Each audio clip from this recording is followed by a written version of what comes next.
जब एक student 12th science पास करता है तो उसके और उसके पेरेंट्स के दिमाग में एक बहुत बड़ा सवाल होता है, अब आगे क्या? और अगर आप फार्मेसी फील्ड में अपना फ्यूचर देख रहे हैं, तो वी फार्मेसी यानी कि बैचलर ऑफ फार्मेसी आपके लिए एक बहुत बड़ा टर्निंग पॉइंट हो सकता है। लेकिन दोस्तों सच्चाई ये है कि बी फार्मा कोई छोटा-मोटा कोर्स नहीं है। ये आपके आने वाले 4 साल और आपके पेरेंट्स की मेहनत की कमाई का सवाल है। आजकल मार्केट में कॉलेज और एजेंट की भीड़ लगी हुई है। बहुत बार मीठी-मीठी बातों में आकर स्टूडेंट ऐसे कॉलेज में एडमिशन ले लेते हैं, जहाँ ना अच्छी लैब होती है, ना अच्छी फैकल्टी होती है और प्लेसमेंट तो भूल ही जाओ। एंड में नुकसान किसका होता है? आपका और आपके पेरेंट्स के पैसों का। मतलब कि एट द एंड नुकसान तो आपका होगा ही। अगर आप सही तरीके से कोर्स को नहीं समझोगे, सही तरीके से एडमिशन्स की प्रोसेस को नहीं समझोगे, सही तरीके से एडमिशन्स की कॉलेजेस की मान्यता को नहीं समझोगे तो। ठीक है? मैं यहाँ किसी कॉलेज की मार्केटिंग करने नहीं आया हूँ। मेरा मकसद सिर्फ एक है, आपको एकदम क्लियर, ट्रांसपेरेंट और जेन्युइन आईना दिखाना। आज की इस वीडियो में आपको बी फार्मा का पूरा सच बताऊंगा। फीस से लेकर एलिजिबिलिटी तक और फ्यूचर में जॉब सिक्योरिटी को लेकर बिजनेस स्कोप तक हम सब कुछ डिटेल्स में समझेंगे, ताकि आप एक अच्छे कॉलेज में एडमिशन ले पाओ, आप एक अच्छी जॉब पा सको बी फार्मेसी कंप्लीट करने के बाद। कितना कमा सकते हो इसका अनुमान हो जाए, कितने पैसे लगते हैं इस पढ़ाई को पूरा करने में, सब कुछ आपको पता चल जाए, तभी आप एक सही डिसीजन ले सकोगे। तो इन सभी टॉपिक्स को हम लोग डिस्कस करेंगे और इस 4 साल के सफर की हर एक डिटेल को बारीकी से समझाऊँगा मैं, ताकि आप अपनी लाइफ का एक सही डिसीजन ले सकें। दोस्तों, अगर चैनल पे नए हो तो चैनल को अभी सब्सक्राइब कर लेना, क्योंकि मैं पिछले 5 सालों से आप सभी को मेडिकल कैरियर के लिए गाइडेंस प्रोवाइड करता आ रहा हूँ। चाहे मेडिकल की कोई भी कोर्सेस हो, सभी चीज़ों के बारे में आपको गाइडेंस प्रोवाइड करते रहता हूँ। तो अगर आप मेडिकल से जुड़े हर एक प्रकार की जानकारी चाहते हैं, तो चैनल मेडिकल मेथोडिया को जरूर सब्सक्राइब कर लीजिए। चलिए शुरू करते हैं यहाँ पे। हम लोग चूंकि बात कर रहे हैं यहाँ पे bachelor of pharmacy B pharma के बारे में, ठीक है? एक ऐसा कोर्स जो आपके करियर का 100% सिक्योर बना देगा, ठीक है? चलिए जानते हैं ए टू जेड डिटेल्स के बारे में इसकी। बी फार्मा आखिर है क्या? सबसे पहले हर टॉपिक्स पे मैं यही बात करता हूँ, पहले जो कोर्स करना चाह रहे हो ना, आप उसको समझ लो कि उस कोर्स में क्या कुछ है, क्या पढ़ना होगा, कौन-कौन एडमिशन ले पाएगा, तभी आप उस कोर्स के बारे में सोच सकते हो ना। तो एकदम बेसिक से समझते हैं कि बी फार्मा क्या है, ठीक है?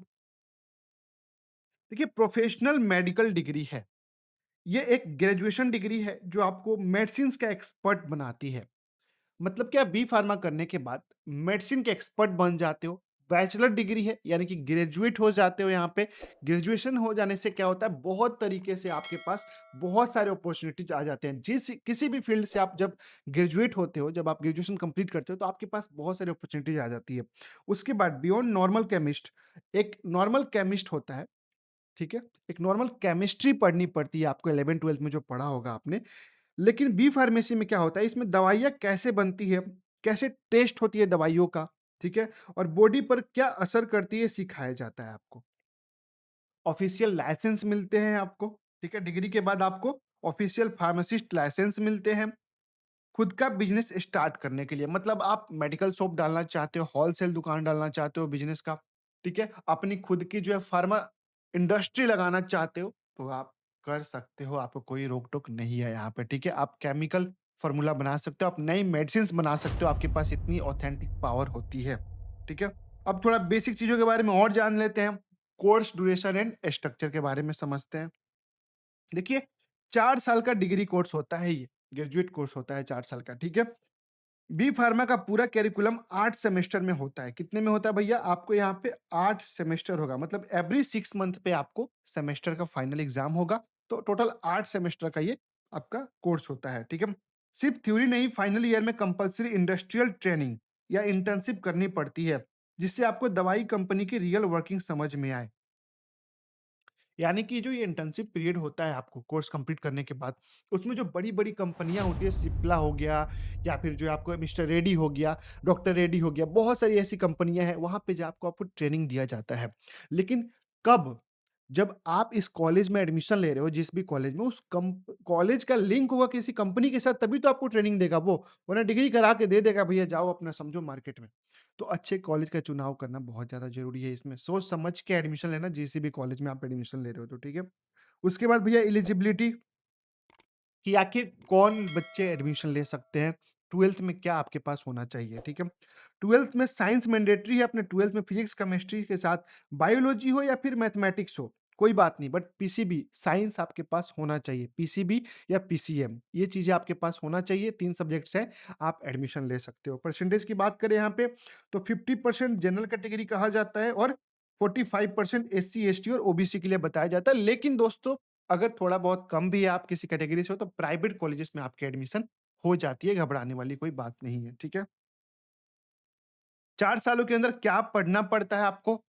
मतलब कि सिलेबस क्या पढ़ना पड़ेगा आपको, थोड़ा-सा डिटेल्स में जान लेते हैं। क्योंकि हम लोग देखिए एक-एक सब्जेक्ट्स के बारे में तो मैं नहीं बताऊँगा क्योंकि बहुत लंबी वीडियो हो जाएगी फिर। थोड़ी-सी जानकारी तो ज़रूर होनी चाहिए आपको। सबसे पहले फार्मास्यूटिक्स इसमें क्या होता है केमिकल फ़ॉर्मूला को एक्चुअल टेबल, कैप्सूल या इंजेक्शन में कन्वर्ट करना, यानी कि फ़ॉर्मूलेशन बताया जाता है आपको मेडिसिन्स का। उसके बाद फार्माकोलॉजी, ओके, दवाई बॉडी के अंदर जाकर काम कैसे करती है, डिज़ीज़ को ठीक कैसे करती है, इसकी आपको पूरी केमिस्ट्री पढ़नी पड़ेगी। उसके बाद फार्मा केमिस्ट्री, मेडिसिन्स के पीछे की केमिस्ट्री, नए मॉलिक्यूल्स डिज़ाइन करने और प्यूरिटी चेक करना कि मेडिसिन सही है कि नहीं, कोई नुकसान तो नहीं करेगी, साइड इफ़ेक्ट्स तो नहीं करेगी। उसके बाद फार्माकोग्नोसी, प्लांट्स और नेचुरल सोर्स से मिलने वाली दवाइयाँ, हर्बल मेडिसिन्स की डीप स्टडी यहाँ पे बताई जाती है। तो बी फार्मेसी में चूँकि 8 सेमेस्टर होते हैं, तो हर सेमेस्टर में अलग-अलग सब्जेक्ट्स पढ़ने पड़ते हैं आपको। तो मैंने कुछ डिटेल्स बताएँ, आपको बेसिक चीज़ें बताई। अब जैसे कि आप चाहे मेडिकल का कोई भी कोर्स करो, चाहे नर्सिंग करो, फार्मेसी करो, कुछ भी करो, अब आपको ह्यूमन एनाटॉमी तो भाई पढ़ना ही पड़ेगा, है ना? ह्यूमन एनाटॉमी तो पढ़ना ही पड़ेगा। तो वो सारी चीज़ें मैं नहीं बता रहा हूँ यहाँ पे। सब्जेक्ट्स बहुत सारे होते हैं यहाँ पे, ठीक है? उसके बाद हम लोग बात करेंगे यहाँ पे टॉप जॉब्स बी फार्मा के बाद, मतलब ठीक है, आप एलिजिबल हो, आपने एडमिशन भी ले लिया, आप पढ़ाई भी कर रहे हो, उसके बाद जॉब क्या मिलेगा? मतलब फ्यूचर स्कोप क्या रहने वाला है इस चीज़ का? बात करेंगे सबसे पहले क्लिनिकल फार्मासिस्ट की। भैया ये क्या होता है? Government, private, super specialist hospital में डिस्पेंसिंग कर सकते, मतलब कि आपने देखा होगा ना गवर्नमेंट हॉस्पिटल में, प्राइवेट हॉस्पिटल में जो मेडिकल स्टोर होते हैं, तो वहाँ पे एक फार्मासिस्ट रहते हैं, ठीक है? तो वो आपको जॉब मिल सकती है और गवर्नमेंट वैकेंसीज़ आती है, बहुत अच्छी आती है। बी फार्मेसी लेवल पे आपको गवर्नमेंट वैकेंसी बहुत अच्छी आती है, ठीक है? क्यूस यानी क्वालिटी कंट्रोल ड्रग इंस्पेक्टर भी बन सकते हो आप। इंडस्ट्री में क्वालिटी कंट्रोल या गवर्नमेंट एग्ज़ाम देकर ड्रग इंस्पेक्टर, जो जो आपके डिस्ट्रिक्ट में एक ड्रग इंस्पेक्टर होते हैं। जितनी भी मेडिकल्स हैं ना आपके डिस्ट्रिक्ट के अंदर, वो सब कुछ रूल रेगुलेशन देखना, अच्छे से मेडिकल चल रहा है कि नहीं, दवाई एक्सपायरी तो कोई मेडिकल स्टोर पे नहीं रखा है। तो उस चीज़ों के बारे में आप, अगर आप गवर्नमेंट जॉब निकाल लेते हो यहाँ पे एग्ज़ाम्स वगैरह क्लियर करके, तो आप वहाँ पे सबसे टॉप लेवल पे जा सकते हो। मतलब आपके हैंड में होते ये कौन दुकानें की लाइसेंस रद्द करनी है, कौन-सी दुकान जो है वो चलेगी। सब कुछ आपके हैंड में हो जाता है। तो वो अपॉर्च्युनिटीज़ भी आपको मिलती है। कॉर्पोरेट एमआर, टॉप एमएनसी, सन फार्मा, सिप्ला में आपको मेडिकल रिप्रेजेंटेटिव का भी जॉब मिल जाता है यहाँ पे। तो दोस्तों बी फार्मेसी करने के बाद ऐसे बेस्ट तरीके से आपको बहुत सारे अपॉर्च्युनिटीज़ आपको जॉब में मिलती है, ठीक है? उसके बाद हम लोग बात करेंगे अब फीस के बारे में कि भैया ठीक है, जॉब समझ में आ गया, करियर समझ में आ गया, कोर्सेज़ समझ में आ गया, क्या पढ़ना है, कौन एडमिशन ले सकता है। भैया पैसा कितना लगेगा साफ-साफ बात बताओ, तभी हम सोचेंगे कुछ, ठीक है? देखिए मैं आपको बता रहा हूँ अगर गवर्नमेंट कॉलेज से आपको बी फार्मेसी करने का अवसर मिल रहा है, हो सकता है आप बिहार से हो, तो बिहार की जो बीसीईसी का एग्ज़ाम होता है, क्लियर कर लिया आप लोगों ने तो गवर्नमेंट कॉलेज मिल जाएगा आपको। आप यूपी से हो तो यूपी की स्टेट गवर्नमेंट जो होती है जीकेप, उसके थ्रू आपको गवर्नमेंट कॉलेज मिल जाएगा। हर एक स्टेट अपनी खुद की एंट्रेंस एग्ज़ाम लेती है, तो वहाँ आपको 20 से 40 हज़ार रुपया पूरे 4 साल में खर्च आ जाता है, पूरे 4 साल का बता रहा हूँ मैं। उतने में आपका कोर्स कंप्लीट हो जाता है गवर्नमेंट का। लेकिन बहुत से स्टेट में तो गवर्नमेंट बी फार्मेसी की कॉलेज है ही नहीं, तो वहाँ पे क्या करेंगे बच्चे? प्राइवेट कॉलेज का ऑप्शन बचता है आपके पास और प्राइवेट कॉलेज में डायरेक्ट एडमिशन होता है 12th के बेसिस पे, ठीक है? वहाँ पे फीस मैं बताऊँ तो 70,000 रुपया से लेके आपको 1,20,000 रुपया तक आपको 1 साल का फीस पे करना पड़ता है। मैं आपको बताऊँ अभी जो बेस्ट कॉलेजेस होती है ना, अभी मैक्सिमम 90% जो कॉलेजेस हैं ना इंडिया के अंदर, उन सबकी फीस की बात करूँ तो लगभग 70,000 रुपया ही है, 1 साल का, 1 ईयर का। 4 साल का कोर्स होता है आपका, ठीक है? तो 2,80,000 रुपया में आपका पूरा कोर्स ये कंप्लीट हो जाता है। कितने में? 2,80,000 में। अगर विथ हॉस्टल की मैं बात करूँ ना, विथ हॉस्टल टॉप लेवल की यूनिवर्सिटीज़ की, तो आप देखिए 4,40,000 रुपया में आपका रहना, खाना, पढ़ना, पूरा कोर्स 4 साल का कंप्लीट करके आपका एडमिशन भी फार्मेसी में हो जाता है। अगर एडमिशन गाइडेंस चाहिए तो डिस्क्रिप्शन में आपको नंबर दिख रहा होगा स्क्रीन पे, ये नंबर पे आप हमसे संपर्क भी कर सकते हैं, ठीक है? उसके बाद मैं यहाँ पे बताऊँ आपको सैलरी ट्रेंड के बारे में तो देखिए कोई भी कोर्स कर लीजिए दुनिया का, स्टार्टिंग सैलरी हमेशा कम रहती है क्योंकि आप एक फ्रेशर होते हैं। किसी भी कंपनी को आप जॉइन करते हैं, तो वो भी आपको जानते हैं कि आप फ्रेशर हो, तो आपको ज़्यादा सैलरी नहीं देते हैं वो, ठीक है?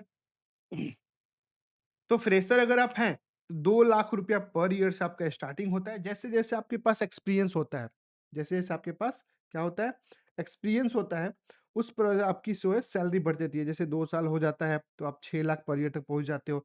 फिर बड़े लेवल पे किसी बड़ी कंपनी के मैनेजर बन जाते हो आप, वहाँ पे आपकी सैलरी 12-12 लाख रुपए हो जाती है। तो इस प्रकार से आपकी सैलरी ग्रोथ भी हो जाती है। मतलब कि अगर सिंपल सी बात कहूँ ना, तो देखिए शुरुआती सैलरी आपकी 2 लाख से 3 लाख रुपए ईयरली रहती है। जब आप काम सीखते हो, आपको नॉलेज नहीं होता मार्केट का, आपको कहाँ पे अच्छी जॉब मिलती है, कहाँ पे अच्छी सैलरी मिलती है, आपको पता नहीं होता। धीरे-धीरे आपको पता चलती है सारी चीज़ें। तो जब आप सब चीज़ों को समझ जाते हो 2-3 साल में, तब आपकी सैलरी बहुत अच्छी हो जाती है। अगर आपने मान लो अपना मेडिकल खोल लिया खुद का, फिर तो पैसे आपके ऊपर डिपेंड करता है, आप कितना कमा सकते हो। आप कितना अच्छे से उस मेडिकल स्टोर को एडवर्टाइज़मेंट करते हो, लोगों से कैसे अपना रिलेशन बिल्ड करते हो, ये एक दुकान है। दुकान पे वही लोग आएँगे जो आपको पसंद करते होंगे, जो आपसे जुड़े रहते हैं, जिनको आप अच्छे लगते हो, आपकी बातें अच्छी लगती है, आपकी मेडिसिन जिन पे असर करती है। आप थोड़ा बहुत कम डिस्काउंट में जो है आप मेडिसिन दे रहे हो, तभी आपकी दुकान चलेगी। वो आपके अपने पर्सनल व्यक्तित्व पे डिपेंड करता है कि आप उस दुकान की मार्केटिंग कैसे करते हो, ठीक है? तो वो डिपेंड करता है। ठीक है? हायर स्टडी की बात करें तो अगर आप बी फार्मेसी करते हो, तो बी फार्मेसी करने के बाद आपके पास M pharmacy master of pharmacy का विकल्प रहता है। किसी स्पेसिफिक ब्रांच जैसे फार्मास्यूटिकल्स, फार्माकोलॉजी में पीजी करने का पैकेज और लेवल दोनों बढ़ जाते हैं। ठीक है? एमबीए इन फार्मा मैनेजमेंट मतलब आप बी फार्मा करते हो, तो जो बड़ी-बड़ी कंपनियाँ होती हैं ना मेडिकल की, जैसे मैंने अभी बताया आपको सिप्ला वगैरह हो गया, तो उतनी बड़ी कंपनी है तो उसको मैनेजमेंट भी करने वाला एक बंदा होगा ना, हर जगह जहाँ-जहाँ पे उसके ब्रांचेस है, कोई ना कोई तो हेड होगा ना मैनेज करने वाला मैनेजर। तो वो क्या लगता है आपको किसी भी डिपार्टमेंट से मैनेजर उठा लेंगे? नहीं, जो फार्मेसी से एमबीए किए रहते हैं मास्टर ऑफ बिज़नेस, ठीक है? उन्हीं को रखेंगे। तो बी बी चूँकि आपने बी फार्मेसी बैचलर कोर्स कर लिया और एमबीए के लिए ग्रेजुएशन होना चाहिए, तो ग्रेजुएशन तो आपका हो गया बी फार्मेसी से, तो आप एमबीए कर सकते हो, मास्टर डिग्री कर सकते हो और बड़ी कंपनियों में अगर इस लेवल पे चले गए ना एमबीए करके, तो आपकी सैलरी 2 लाख से 3 लाख रुपया कहीं नहीं जाएगी, एक एक महीने की बता रहा हूँ मैं। तो दोस्तों आपने बी फार्मिंग की पूरी रियलिटी को अच्छे से समझ लिया होगा, क्या कर सकते हो, क्या नहीं कर सकते हो, आपको करना चाहिए, नहीं करना चाहिए, कितनी फीस लगती है, आप सब कुछ समझ गए होंगे। देखो यार पढ़ाई तो हर जगह होती है, लेकिन एक सही कॉलेज आपके करियर की नींव यानी कि जो फाउंडेशन होता है, उसको बनाता है, एक सही कॉलेज, ठीक है? तो एक ऐसा कॉलेज जो ऑफिशियली अप्रूव्ड हो पीसीआई से, जहाँ प्रैक्टिकल नॉलेज मिलती हो और जहाँ आप छुपे हुए हिडन चार्जेस के नाम पर ठगी ना हो आपके साथ क्योंकि बहुत जगहों पे ऐसा होता है कॉलेज में जाने के बाद बहुत सारे हिडन चार्जेस होते हैं। तो ध्यान रखकर आप एडमिशन लेना अगर आपके दिल में बी फार्मेसी करने का सपना है लेकिन दिमाग में कंफ्यूजन है कि मेरे बजट में बेस्ट कॉलेज कौन-सा मिलेगा या एडमिशन प्रोसेस में कोई प्रॉब्लम तो नहीं आएगी, तो आपको बिल्कुल अकेले फील करने की ज़रूरत नहीं है। मेडिकल मेंटोरिया पर हमारा मकसद सिर्फ यही है कि एक भी बच्चे का साल या पैसा बर्बाद ना हो। नंबर दिख रहा है स्क्रीन पे, आप दिए गए नंबर पे संपर्क कर सकते हैं। अगर आपको इस वीडियो से सच में कोई वैल्यू मिली है, तो इसे लाइक ज़रूर कीजिएगा और मेडिकल मेंटोरिया को ज़रूर सब्सक्राइब कर लीजिएगा। आपके करियर के लिए ऑल द बेस्ट। मिलते हैं अगली वीडियो में, तब तक के लिए जय हिंद दोस्तों।